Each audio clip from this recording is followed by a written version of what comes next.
இந்த மாதிரி பாடல்கள் கூடவா நான் முத்துக்குமார் எழுதியிருக்காரு அப்படிங்கறதான் இந்த வீடியோல பார்க்க போறோம். வாங்க நம்ம நிகழ்ச்சிக்குள்ள போகலாம். இது லிரிக்ஸ் மீனிங் எக்ஸ்பிளைன் சிம்பிளி.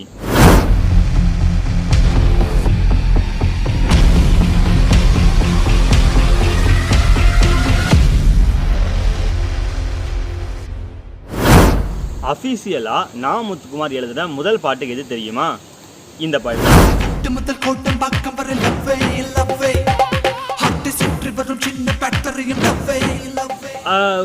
இப்படி ஒரு பாட்டு எழுதியிருக்காரா? இதை நான் கேள்விப்பட்டதே இல்லையே அப்படின்னா, இது சத்யராஜன் நடித்த மலபார் போலீஸ் படத்தில் வரக்கூடிய பாட்டு.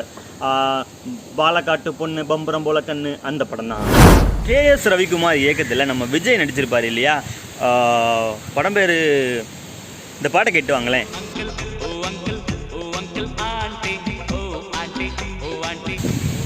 ஆமாம், இந்த பாட்டும் நம்ம நான் முத்துக்குமார் எழுதுனது தான். உங்களுக்கு இது வரைக்கும் தெரிஞ்சிருக்கா? தெரியல அப்படின்னா கீழே கமெண்ட்ல சொல்லுங்கள்.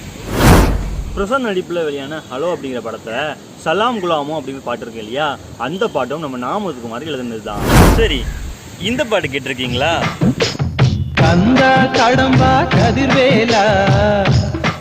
இந்த பாட்டு கூட நம்ம நான் முத்துக்குமார் எழுதுனது தான். இது என்ன படம் தெரியுமா? மானசீக காதல். அப்படி ஒரு படம் வந்துச்சா என்ன? எனக்கு ஞாபகம் இல்லை. உங்களுக்கு தெரிஞ்சால் கீழே கமெண்ட்டில் சொல்லுங்கள். நீங்கள் 90s கிட்டாக இருந்து முரளியோட ஃபேனாக இருந்தால் கண்டிப்பாக அந்த பாட்டு உங்களுக்கு நல்லாவே தெரிஞ்சிருக்கும். ஓ லில்லி ஓ லில்லி ஓ லில்லியே அப்படிங்கிற பாட்டு. இந்த பாட்டு கூட நம்ம நாக முத்துக்குமார் எழுதுனது தான் அப்படிங்கிறது விஷயம் உங்களுக்கு புதுசாக இருக்கும்னு நினைக்கிறேன். குட்டி படத்தில் முரளிக்கு எழுதின நான் முத்துக்குமார் அவரோட அடுத்த படமான இரணியன் படத்துலையும் அவருக்கு ஒரு பாட்டு எழுதியிருக்காரு. இந்த பாட்டு தான், கேளுங்க.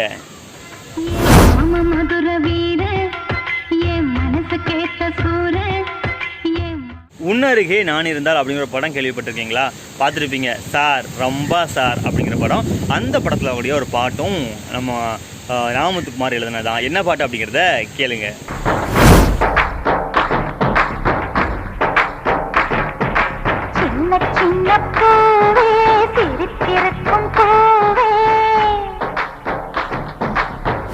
நம்ம கேப்டன் விஜயகாந்த், பிரபுதேவா, செந்தில் மற்றும் பலர் நடித்த வானத்தை போல அப்படிங்கிற படத்துலையும் தாவணியே என்ன மயக்கிரியே அப்படிங்கிற பாட்டை எழுதுனதும் நம்ம நான் முத்துக்குமார் தான். இந்த பாட்டு கண்டிப்பாக நிறைய பேருக்கு தெரிஞ்சிருக்கும். இது நான் முத்துக்குமார் எழுதுனது அப்படி தான். நம்ம ரன் படத்தில் கூடிய தேரடி விதியில் தேவதை வந்தா அப்படிங்கிற பாட்டு. ஏன்னா இந்த பாட்டு மூலமாக தான் கிட்டத்தட்ட நான் முத்துக்குமார் வந்து நிறைய பேருக்கு அறிமுகம் பண்ணார். அதில் வரக்கூடிய பாடல்கள் எல்லாமே வந்து தெரிஞ்சுக்கோ இப்படி தெரிஞ்சுக்கோ அப்படி தெரிஞ்சுக்கோ அப்படிங்கிற மாதிரி சூப்பராக வந்து எழுதியிருப்பார். அதனால் எல்லாருக்குமே அந்த பாடல் ரொம்பவே பிடிக்கும். உங்களுக்கும் பிடிச்சிருக்குன்னு நம்புகிறேன். இதே மாதிரி பகவதி படத்தில் கூடிய சாயோ சாயோ சாயோ, ஏப்ரல் மாதத்தில் படத்தில் கூடிய கனவுகள் தொடங்கும், கனவுகள் பூக்கும், ஆண்டுகள் தொடங்கும் அப்படிங்கிற மாதிரி பாட்டு. இந்த மாதிரி நிறைய பாடல்களை வந்து நான் முத்துக்குமார் எழுதியிருக்காரு. இது நிறைய பேருக்கு ஓரளவுக்கு தெரிஞ்சிருக்க வாய்ப்பு இருக்குது. 2000, 2001, 2002 இந்த காலகட்டம் தான் நான் முத்துக்குமார் வந்து நிறைய பேருக்கு பரிச்சயமான காலகட்டம். அதுலேயும் முக்கியமாக இந்த பாடல்கள் எல்லாமே வந்து சூப்பர் ஹிட் ஆச்சு. இது வந்து இதன் மூலமாக நான் முத்துக்குமார் வந்து ஒரு பிஸியான ரைட்டராக மாறினார். தூள் படத்தில் வரக்கூடிய கொருவா மீசை அருவா பார்வை, வசீகரா படத்தில் பூ போல மான் போல தீ போல வந்தாய் அப்படிங்கிற பாட்டு. அப்புறமா வந்து ஒரு தடவை சொல்வாயா அப்படிங்கிற பாட்டு, வேணா வேணா, இந்த மாதிரி பாடல்களை வந்து நான் முத்துக்குமார் தான் எழுதியிருந்தார். சாமி படத்தில் வரக்கூடிய வேப்ப மரம் புளிய மரம் அப்படிங்கிற பாட்டும் சரி, நமக்கு வந்து ஐயோ ஐயோ பிடிச்சிருக்கும் சரி, திருநெல்வேலி அல்வாடா அப்படிங்கிற பாட்டும் சரி, பயங்கரமான ஹிட்டு. சாமி படத்தோட எல்லா பாட்டுமே ஹிட்டு. எனக்கு இருந்தாலும் இந்த 3 பாட்டும் வந்து நான் முத்துக்குமார் எழுதுனது. நம்மளோட ஸ்ரீகாந்த் நடித்த பார்த்திபன் கனவு அப்படிங்கிற படத்தில் தீராத தம்மு வேணும், திட்டாத அப்பம் வேணும் அப்படிங்கிற பாட்டையும் நம்ம நான் முத்துக்குமார் தான் எழுதியிருப்பார்.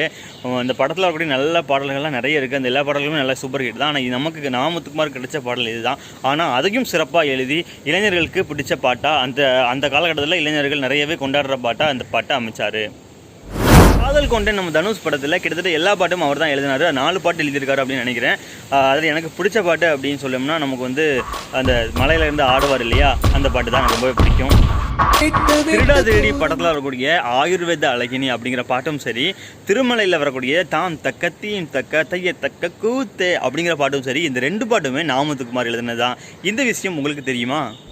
கோவில் படத்தில் இருக்கக்கூடிய காலேஜுக்கு போவோம் அந்த பாட்டும் சரி, வர்ணஜாலம் அப்படிங்கிற படத்தில் இருக்கக்கூடிய மத மத மதனே அப்படிங்கிற பாட்டும் நான் முத்துக்குமார் எழுதினதான். இந்த விஷயம் எனக்கே இப்போதான் தெரியும். கில்லி படத்தில் இருக்கக்கூடிய சூரத்தெங்கா அர்ரா அர்ரா, அப்புறம் எதிரி படத்தில் இருக்கக்கூடிய போடு நம்ப சக்க போடு செந்தில செந்து பாடு அப்படிங்கிற பாட்டும் நான் முத்துக்குமார் எழுதினதான். தேவதை கண்டென்ட் படத்தில் இருக்கக்கூடிய மாமா பையா அப்படிங்கிற பாட்டும் சரி, காத்தாடி போல ஏண்டி என்ன சுத்துற அப்படின்னு மாயாவி படத்தில் இருக்கக்கூடிய இந்த பாட்டும் சரி, எல்லாமே நான் முத்துக்குமார் எழுதினது தான். முத்துக்குமார் 2 படங்களுக்காக தேசிய விருது வாங்கியிருக்காரு. ஒன்று தங்க மீன்கள் அப்படிங்கிற படம், இன்னொன்று சைவம் அப்படிங்கிற படம். தங்க மீன்கள் படத்தில் குறிப்பிட்டு சொல்லணும் அப்படின்னா ஆனந்த யாழை மீட்டுகிறாள் அப்படிங்கிற பாட்டு எல்லாருக்குமே ரொம்ப பிடிச்ச பாட்டு அப்படின்னு சொல்லலாம். இதே மாதிரி சைவம் படத்தில் அழகு அப்படிங்கிற பாட்டும் சூப்பராக அமைஞ்சிருக்கும். அழகே அழகே எல்லாம் அழகே எதுவும் அழகே அன்பின் விழியால் எல்லாம் அழகே அப்படிங்கிற பாட்டு சூப்பராக இருக்கும். மலர் மட்டுமா அழகு விழும் இலை கூட அழகு அப்படிங்கிற வார்த்தையில் இருப்பார். உண்மையாகவே இந்த உலகத்தில் எல்லாமே அழகு அப்படிங்கிறத சூப்பராக காமிச்சிருப்பார்.